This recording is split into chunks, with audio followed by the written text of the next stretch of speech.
Why are you mad at me? Because you're not just cooking. Give me my food. I'm cooking.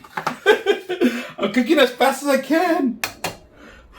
Run up, I gotta rush it, guys. Let me turn this up higher. All right, today we're gonna make our favorite dish, egg and chorizos. So we're gonna start with olive oil because a little bit, not too much. All right, just a little bit. The only reason I do this is because I don't want to stain the actual pot, and it stays there. Just kind of like a layer to protect it. That's pretty much what it is. All right. Whoa! Whoa! Ladies, don't get excited. It's about a 14-incher.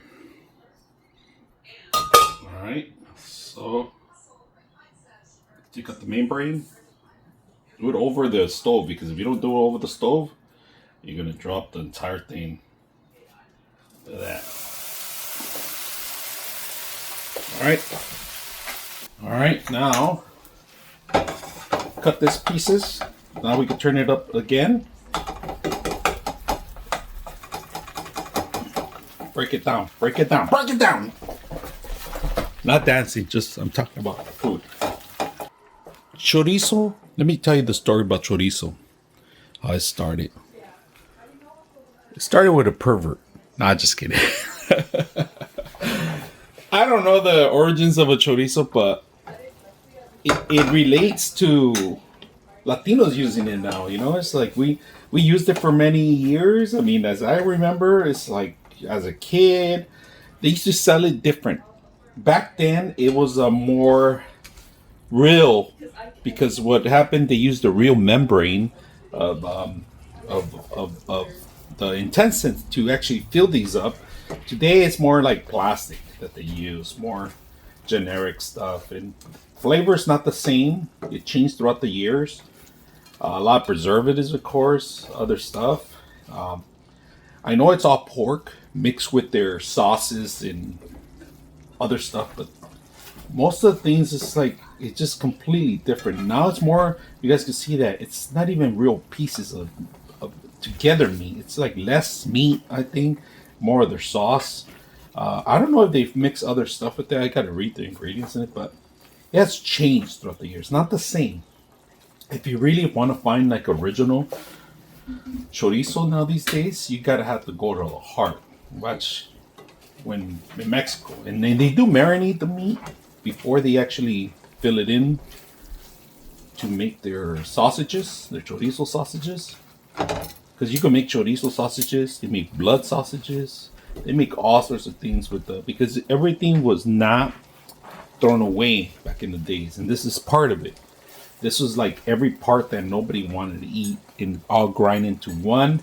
But to not taste like the taste of liver and other stuff, they mixed it up with everything and the flavors and all that stuff. So that's pretty much what a sausage. When you eat a hot dog, it's the same thing. Before, people used to say back in the days that hot dogs were made of horses. They might have had some horse meat, you know, but of course things change throughout the years. People are more vigilant about these things and they start reading about it. So things change throughout the same thing with pig. Not made with horse meat or anything, but it's always been like pig meat, but pig parts and stuff like that. Everything that wasn't thrown away was thrown away in here. All right, we're gonna add the eggs now, right? So it cuts through the actual can itself, because the amount of acid that goes into sodas is incredible that it could cut through your plumbing. And so when they do this, they generically engineer the can to take a slimy formula that goes into the can, and it preserves the soda that you have, and it lasts longer. Now, this formula was stolen because it was domestically done by Coca-Cola and I believe Pepsi. I'm not sure who came out second, but what happened was it was stolen, and it was like the number one formula that everybody in the black market wanted to buy. And of course, that's why you have bottling companies only doing that, because they have the formula. it's monopolized by certain companies to preserve drinks. That's why when you're making a drink, you don't try to do it yourself and bottle. You could bottle it on glass, but it costs a lot of money, and it could preserve it. But if you want it in a can, it's cheaper. It's faster to distribute, it's easier to cool, easier to travel with. It's something that everybody wants, so they find a distributor. Coca-Cola is one of them big ones. How do I know that? I used to work for them, so I know that they were one of the biggest brand. In fact, when Dr. Pepper started, they combined themselves with Coca-Cola. Coca-Cola was making Dr. Pepper and bottling it for them. Not making it, but bottling it mostly for them. And of course, Pepsi and Coca-Cola don't get along, but Pepsi still sells Dr. Pepper. It was kind of weird situation where you could see a Coca-Cola truck drive into a Pepsi facility dropping off syrup or something for Dr. Pepper. It was like a weird situation that happened back in the 1990s. And I'm not sure how it is now. I don't work there. I haven't worked there for years. Don't know the formula. But one thing that I did do, and I'm going to share with you guys, but I don't know the exact formula. One day I went to the Tempe facility in Arizona where I was going to take a course out there, and I was also going to be working at the Tempe, Arizona place. And I saw this guy wearing a hazmat suit, and we're behind a glass and watching him.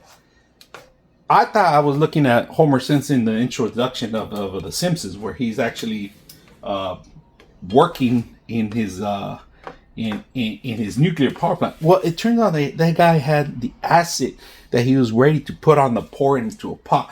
And I remember it was a giant pot made of copper, and they were doing a formula. Not sure which formula is, but every soda in the world takes the exact same kind of acid.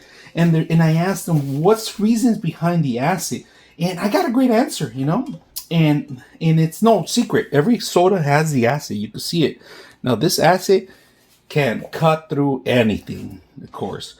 And they had the right amount for the right amount of sodas that you're going to create. And the acid was made to make that fizzle. So when you put your mouth close to the actual drink, you can see those bubbling. And again, it gives you like a little wake-up call. And that's what they were looking for. That's what they want. And when you're drinking it, you're going to get the same fine feeling. It's like if you have those pop toys, those pop candy kind of thing, pop sugar candy, same thing. I think we need more eggs in this one, so let's add more eggs. All right, this is almost ready. We're gonna start the tortillas because we're gonna make some burritos. All right, so let's go ahead and do it right. I like to grease them up. They taste a little bit better, and that's gonna be the outside of the tortilla. So grease them up, suck up some up. We're gonna start one without one. All right, we got the first one done. All right, get a fair amount, break it down in pieces, make it in here, make it a large one. Now we're gonna pamper this one. All right, let's see if we can fit this one. Come on, no, where are you going? There you go. So do this, and then fold it as much as you can. Dig it in, and there we go. That's the first one done. Now let's do the second one. Woo-wee. So I woke up a little late today, but this is perfect. We're gonna save the rest to make some burritos, of course, for tomorrow. You could eat them anytime. You can eat them cold, hot. Now, a good combination is adding your frijoles on it, over it. So reusing them, you could add frijoles the next day. It gives you a whole different flavor. So that's another way to do your reheated food.